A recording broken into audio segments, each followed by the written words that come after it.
One of the reasons we moved to Portugal was to be able to travel quickly and easily throughout Europe.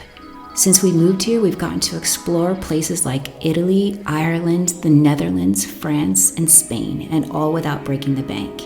Europe has the reputation for being an expensive travel destination, and it can be, but there are lots of ways to save and still have your big European adventure. In this video, I'm going to share 10 tips that we have learned to help you save money when you're traveling around Europe. Make sure you stick around because tip number 9 is unique, and you probably never heard it before. In fact, I'm not even sure that I want to share it because I don't want to make it too popular. This tip has helped us make many trips around Europe possible. Tip number 1, be flexible with your flight plans. The best flight deals happen when you're flexible on the dates you want to travel or the destination or both. One of the best ways to search for flights is through Google Flights.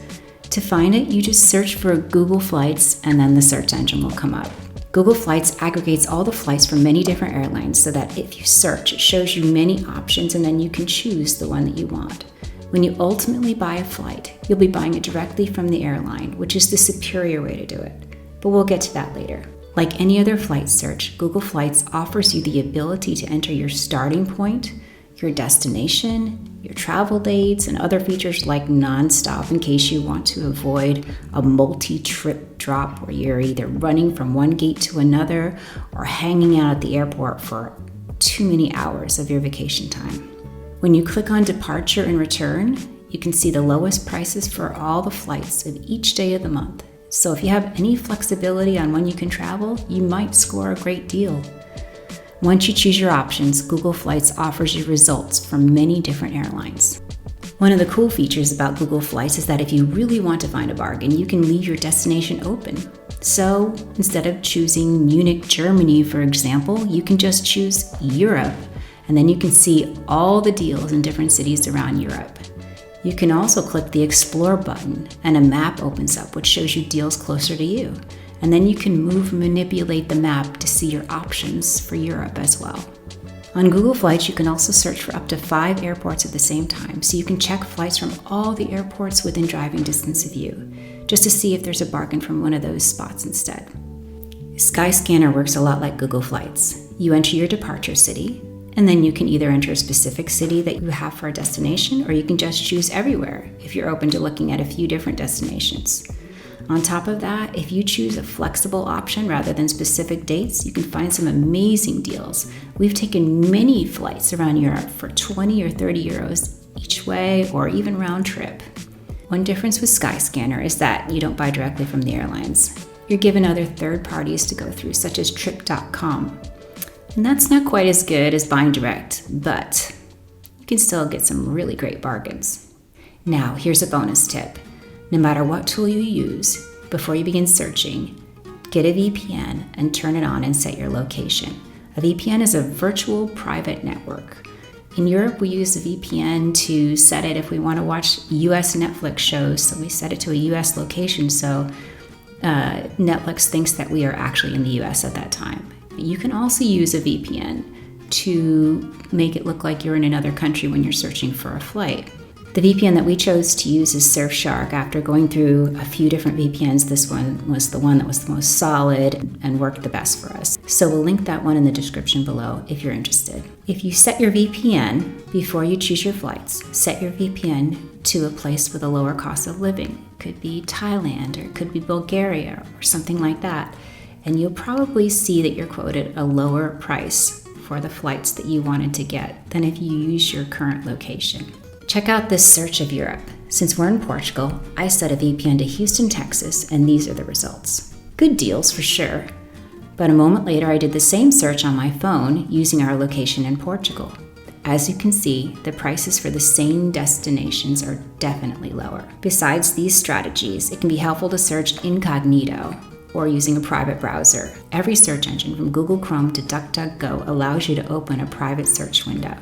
When you use a private browser, the airlines can't track your search.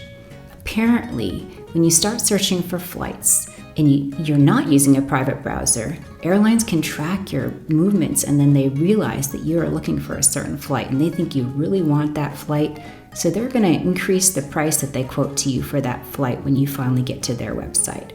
So just use a private browser and they will never know that you were searching for this flight, and then they'll offer you a more fair price. Tip number 2, make the apps work for you. Another great option is to use an app like FareDrop or RatePunk. With these apps, you can set your preferred destination. Then, when a great flight deal to that destination comes along, you'll get a notification on your phone or in your email. So you can be working and going about your life and still be able to take advantage of the bargain to your dream destination when it comes about. This is because airlines change their prices all the time. It's like the stock market. They adjust based on supply and demand. Once you see a deal you like, you can book right through the airline for the flight. You'll have to book within a few days to take advantage of the deal, but you'll have a pretty good window of time for the choice you're going to actually go. It won't be just like, it's available for this day only, so it offers a lot of flexibility. RatePunk and FareDrop both have annual membership costs, but you'll probably get all of that back with your first savings from your first flight. And they often have sales on their membership. Like last Black Friday, FareDrop cut its cost right in half. We'll put links in the description so you can check them out for yourself. Tip number 3, consider cross-Europe flights. One of the perks we take advantage of is that once you get to Europe, flights between countries can be incredibly inexpensive. Yes, you're probably flying a bargain airline like Ryanair, but you can easily fly from one country all the way to another for 20 or 30 euros. You just have to be aware that just like flying in the US, these airlines are going to charge you for every little thing, such as extra carry-ons. So look carefully at the requirements involved with a ticket, and that brings us to the next point. Tip number 4, pack light. Airlines are cracking down more and more with extra bag fees. So consider the idea of packing everything you need in your carry-on and just wearing your coat on the plane if you need one. Not only is it less expensive, but it's also easier. You can keep track of all your stuff and you don't have to risk losing it in transit. And it's definitely easier to transport a small carry-on across cobblestones through a European city than to have a big suitcase that you have to lug instead. One side tip, if you're bringing a musical instrument like we might, pack it in a really sturdy soft case and book a seat in the back of the plane. That way you'll be one of the first people to board and most of the carry-on baggage space will still be open. And if you are really nice, you might even be able to get your instrument into the coat closet. If you want to carry liquids back to your home country, or if just one carry-on bag isn't going to be enough for you, you can consider checking one bag for your whole party. We did this when we went to Toulouse. And actually, when we checked the prices, the price for one checked bag was lower than the price for a carry-on bag. Tip number 5, collect and use points. One thing that has really helped us to travel inexpensively is to use a travel credit card for everyday purchases and then to pay it off each month. We use the Chase Sapphire card, which has been great. We've discovered with this card that you get more for your points when you use it for hotels or car rentals than for flights. So thanks to this card, when we went to Toulouse, for example, we were able to get our hotel suite for free for our entire stay. We only had to pay for the flight, which was less than 200 euros round trip for all 3 of us, including one checked bag. Other than that, we just paid for food, a few Ubers, and the entertainment we experienced while we were there, such as great live music and the most creative museum that we've ever been to. If you want to check out our video of that amazing trip, we'll link it at the end of this video. As long as you pay your travel credit card in full each month, it's a great way to get a lot of travel perks for free. Tip number 6, consider booking direct. As mentioned earlier, whether booking a flight or a hotel, there are definite advantages to booking direct. Third-party sites like Expedia and Booking.com are fine to use, but if you have any issues, it's a lot harder to solve that problem. Also, the hotels and lodging pay those companies a 10 or 15% cut just to be on the site. For this reason, often you can go to a lodging site directly and find a much better deal. And if there's not a better deal on the website, try emailing the hotel directly to ask for a discount. Often, they will give you one for booking direct. Booking directly is also good because you can sign up for loyalty programs with hotels and earn points for free stays. If you really want to immerse yourself in an area for a couple weeks or more, consider booking an apartment with Flatio. Flatio is geared towards digital nomads, so it's a little different. It offers lodging that is often much less expensive than Airbnb or Booking.com. And Fladio has certain requirements that every apartment must meet, such as having great Wi-Fi and a fully equipped kitchen. So this is a site you can check out for longer-term stays. Here's a bonus tip. When you're booking, be sure to look at the location of the hotel or lodging. Is it walkable to the city or the places you want to go, or is it near public transport? Because you really don't want to have to be taking an Uber or a taxi every time you want to go somewhere. That can really add to the cost. Tip number 7, get a bigger room. Now, this might sound a little strange when you first hear it, but hear me out. We always make a point to book either a suite or a B&B style apartment when we travel. We do this partly because we have a teenage daughter and this gives her her own space to sleep, usually on a pull-out sofa. But we also do it to have a mini kitchen. In Europe, not many hotel rooms have mini fridges like they do in the US, but in many places you can get a suite for not much more than a regular room, often only about 10 euros a night. But we save a lot of money because of one simple habit: buying food for the room. When we arrive in a city, we head to the nearest market or bakery and pick up some snacks, local cheeses, meats, bread, pastries, fruit, and we get wine or whatever beverage we like. The kitchens usually come equipped with coffee and tea. Then we have everything we need for breakfast on the balcony or a picnic by the river. And that brings us to tip number 8. Tip number 8, make lunch the big meal. In Europe, lunch is usually a leisurely meal, and it ends at about 2 or 3 in the afternoon, and then the restaurants close down and they don't reopen until 7 or 8 o'clock at night. At lunch, many authentic restaurants offer a plate of the day. There's usually 1 or 2 offerings for your main course, and you can get a soup, a beverage, and a coffee, all for one low price. Just one caveat. In Europe, don't assume that everything that is on your table is for free. In Portugal, for example, you'll probably get charged if you eat the bread and the olives that they bring to the table at the beginning. If you don't want to pay for them, just tell the server that you don't want them. Also, sodas are very expensive in Europe, and often they cost more than wine.